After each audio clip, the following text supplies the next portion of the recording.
procès Thomas Sankara et 12 autres, j'ai fui à pied jusqu'au Ghana, déclare le caporal à la retraite Diwete Kambu. Diwete Kambu est un élément du Centre national d'entraînement commando, CNEC. Il était un des chauffeurs de Thomas Sankara. Il évoque dans son procès-verbal que la tension était très vive entre les deux leaders de la révolution d'août 1983, dans le mois d'octobre 1987. De la lecture de son procès-verbal, on retient que le caporal à la retraite a pris sur lui l'initiative, le 6 octobre 1987, d'aller rencontrer le père du capitaine Thomas Sankara pour qu'il tente une médiation entre Blaise Compaoré et son fils Thomas Sankara. Quelque temps après, c'est-à-dire le 14 octobre, j'ai été appelé par Gilbert Diandéré et ses hommes.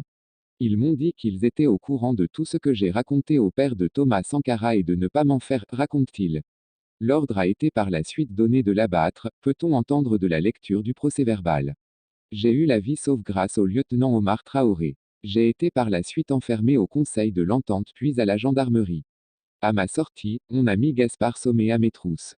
C'est là que j'ai fui jusqu'au Ghana à pied, relate le caporal à la retraite Diwete Kambu.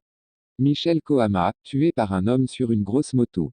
À la suite du caporal à la retraite, Diwete Kambu, la lecture du procès-verbal du sergent-chef à la retraite, Draman Paré, donne quelques précisions sur les circonstances de la mort du commandant de l'escadron de transport et d'intervention rapide, ETIR, Michel Kohama.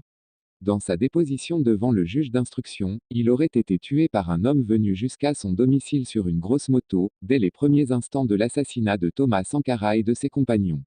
Le commissaire principal de police à la retraite Kohama Umaru, dans son procès-verbal, tente de donner les raisons de l'assassinat de son frère Michel Kohama.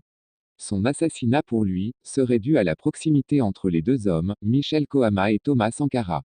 Et vu sa position militaire, il fallait le tuer très vite pour éviter toute contre-attaque de sa part.